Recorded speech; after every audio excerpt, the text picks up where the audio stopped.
it's your girl Adeola.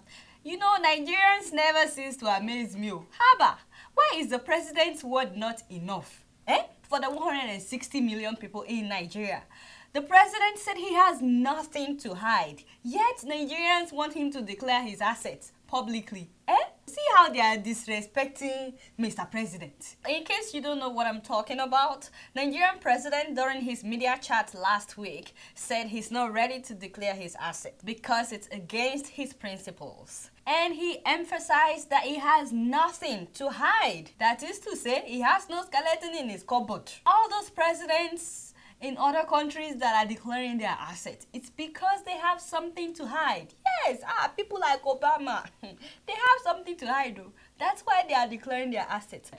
Me, I believe the president too. You know, like I've always been telling you, this man is a good man. I mean, why does a good man need to declare his assets? The only problem is Nigerians don't trust their president. I don't know what their problem is. Because in January, the president told us that he would spend 1 billion naira on food.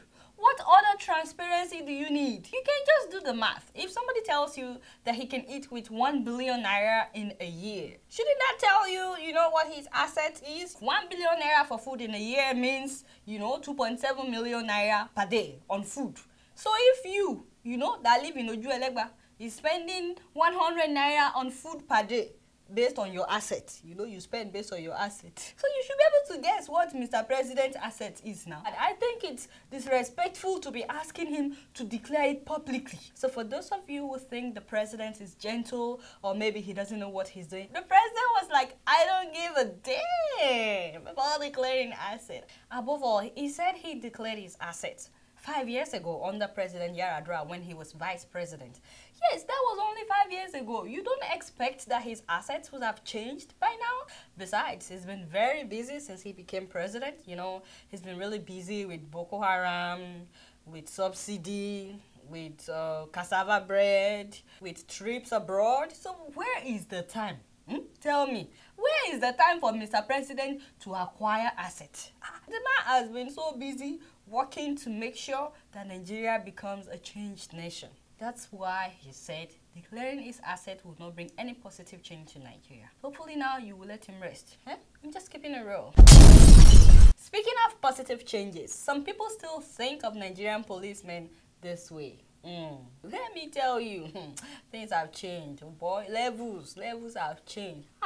Nigerian policemen have moved up. In fact, when it comes to investigating, they are now on Facebook, monitoring all your activities. So for those of you that like to abuse Mr. President on Facebook, you better be careful because, you know, the policemen are like watching you. This woman didn't know about the fact that the policemen are also on Facebook. So she had a fight with her ex-husband and he told her that he would kill her and her child. Guess what she did? She went on Facebook and put up his picture and she wrote, "This is a member of Boko Haram. When you see him, bomb him."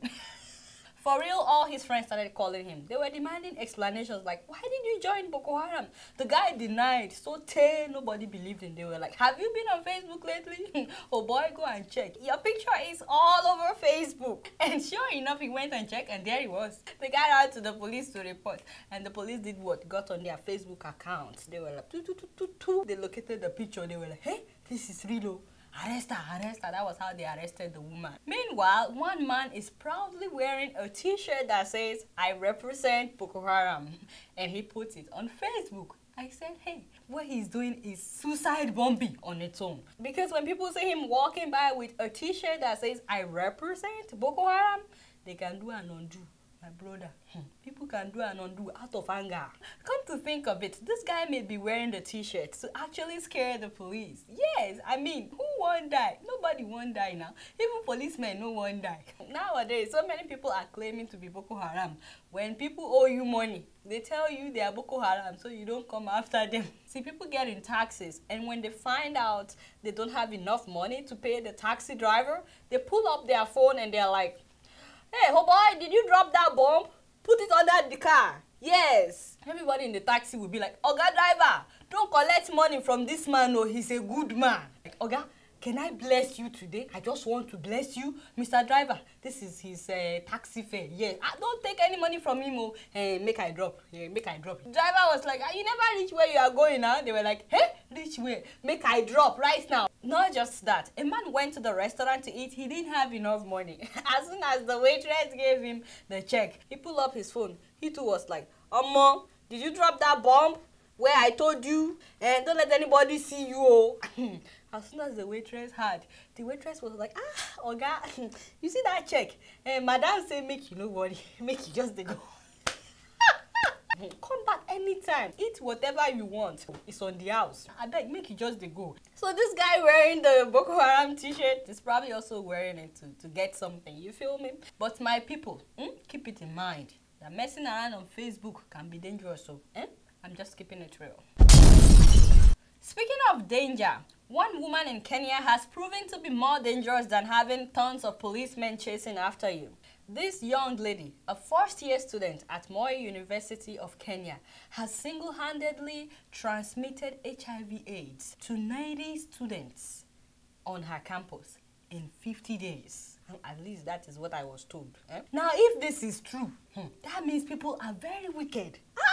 You know you have HIV/AIDS. You go and do with somebody without protection. People are wicked. But you know, men too, they should be blamed.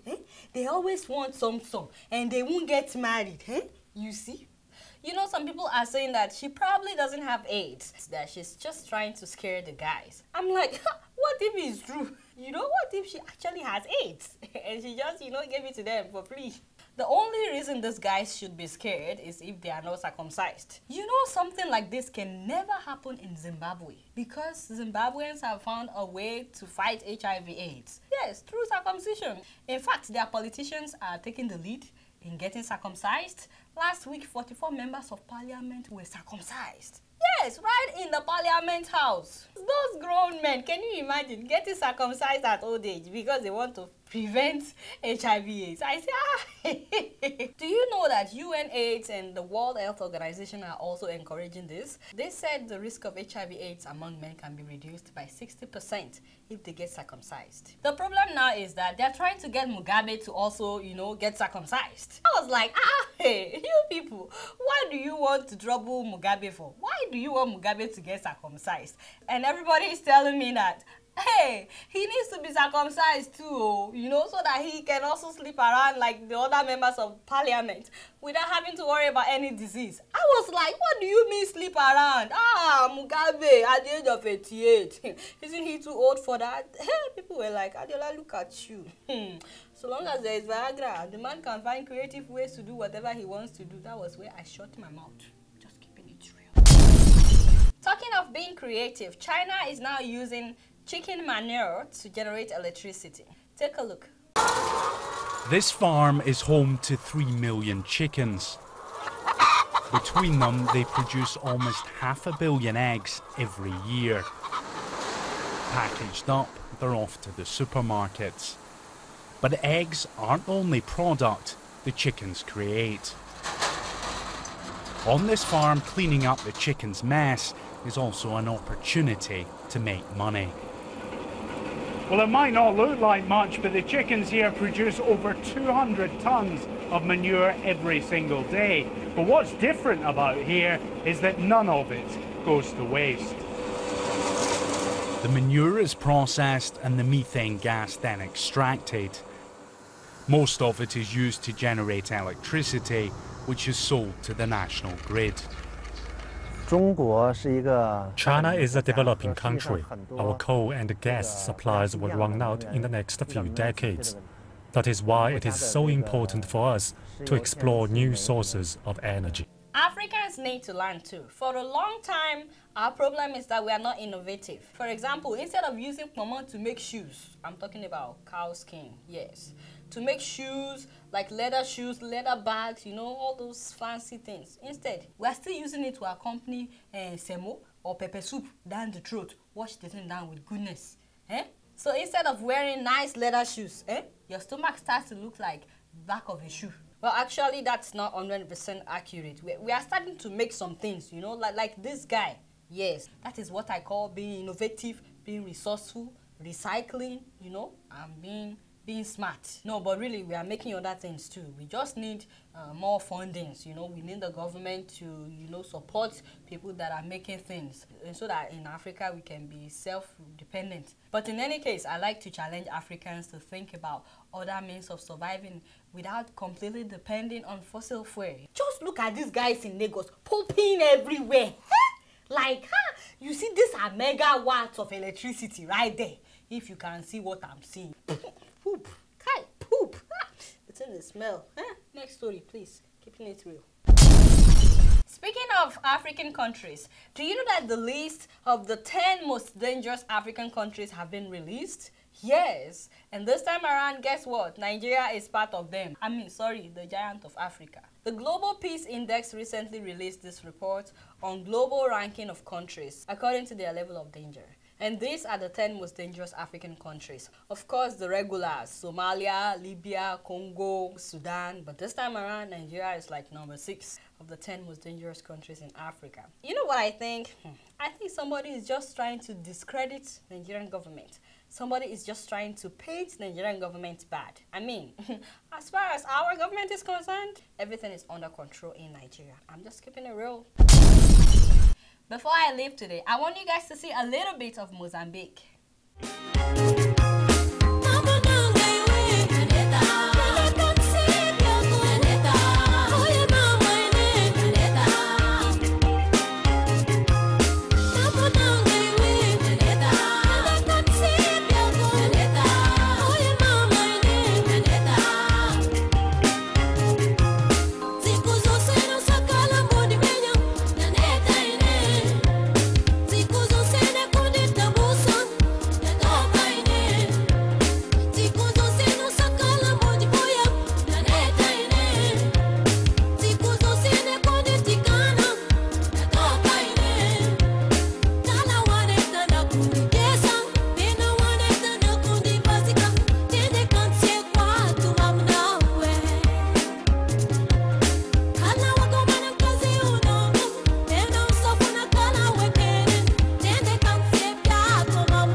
Y'all, it's been real, and I'm keeping it real right up in here.